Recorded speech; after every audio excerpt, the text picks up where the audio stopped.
Baik kawan-kawan semuanya, Assalamualaikum warahmatullahi wabarakatuh. Waalaikumsalam. Alhamdulillah, terima kasih atas kesempatannya dan selamat datang buat semua rekan-rekan YouTuber, orang-orang hebat semuanya, orang yang sudah memberikan pilihan yang tepat untuk berkreasi. Itu namanya kreator, yaitu menjadi YouTuber. Wah, luar biasa. Tapi sebelumnya saya menyerah kepada suhu dulu ya. Karena apa? Karena saya bukan suhu di sini. Saya harus tetap mengakui siapa suhu saya. Suhu saya adalah YouTuber-YouTuber yang ada di Sergei ini. Ada Mas Pre dan Mas Darso. Tepuk tangan buat suhu saya ini. Luar biasa. Kalau masalah motivasi dan bagaimana ilmu menjadi YouTuber tadi sudah disampaikan lah ya sama suhu-suhu. Saya nggak mau melangkahi ilmu. Baik, seperti yang disampaikan oleh suhu kita tadi, Mas Darso, Atuk Labu itu siapa sih dulu? Betul sekali. Saya dulu adalah kawan-kawan sama susah dengan Mas Pre, menyorong kereta kemana-mana. Dulu kita sering kemari Mas Pre ya, jaring ikan. Jadi beberapa tahun yang lalu itu saya masih suka jaring ikan di tempat ini, di sungai ini, di paret-paret sekitaran pantai-pantai sini, begitu ya. Sampai saya pindah ke Pangkalan Brandang yang namanya Teman Tetap Teman. Mereka lebih dulu menjadi YouTuber, kemudian mengabarin saya. 3 tahun yang lalu saya belum tahu HP Android, belum tahu HP. Saya nggak punya HP Android bahkan waktu itu, ya.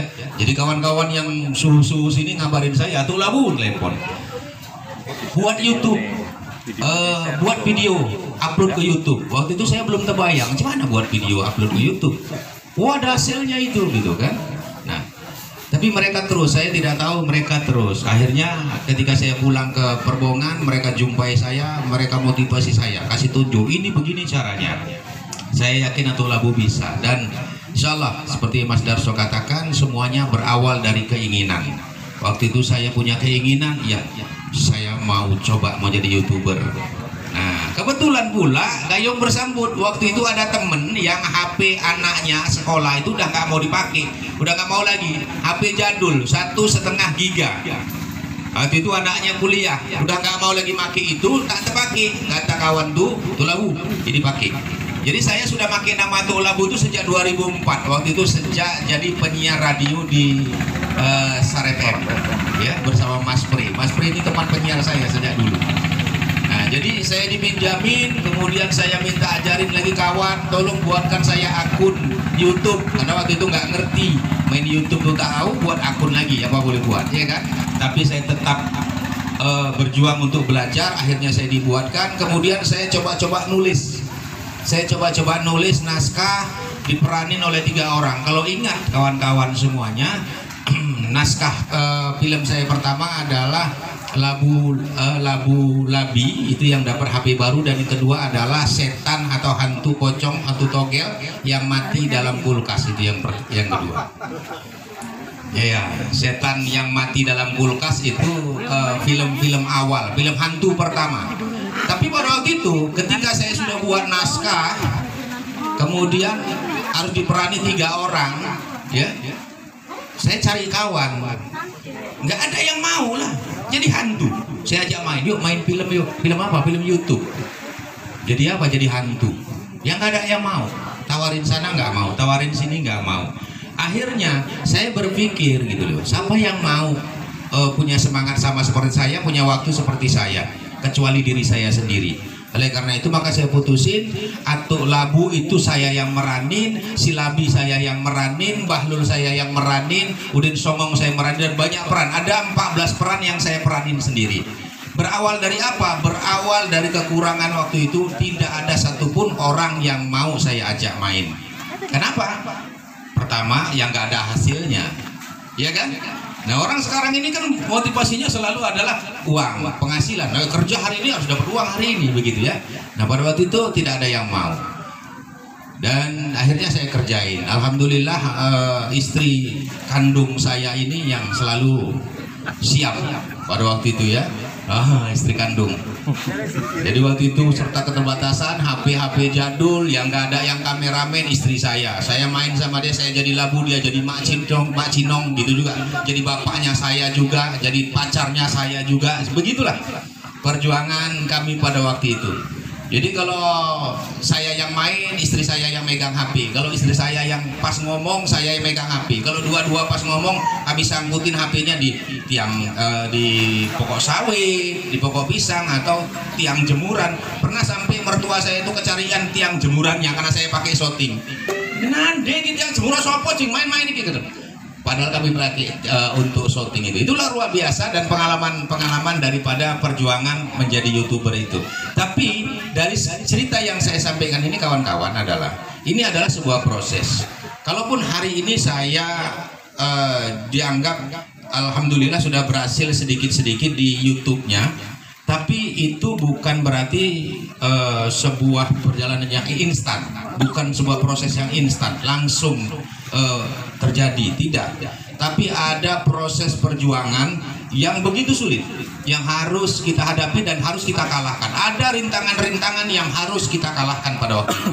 Seandainya waktu itu ketika kawan-kawan diajak nggak ada yang mau, saya menyerah, maka nggak akan sampai saat ini. Saya ini pada waktu itu saya tidak tahu ngedit dan saya menyerah, maka saya nggak akan sampai pada titik ini. Begitulah.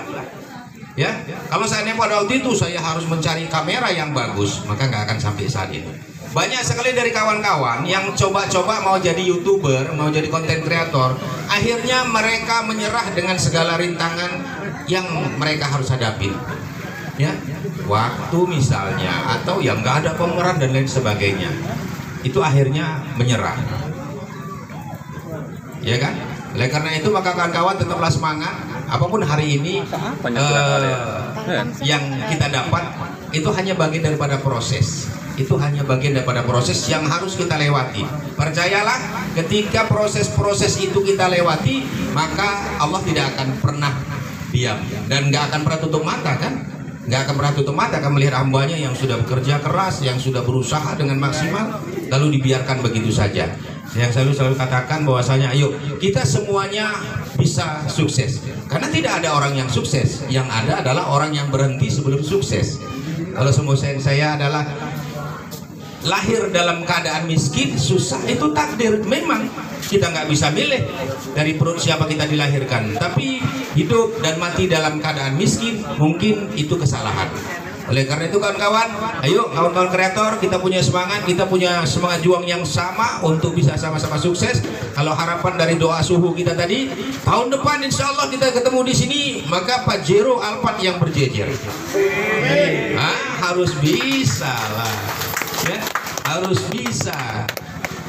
Kenapa? Karena ini peluang yang amat besar. Pertama apa? Indonesia adalah negara yang dengan mayoritas penduduk itu nomor 3 terbesar di dunia.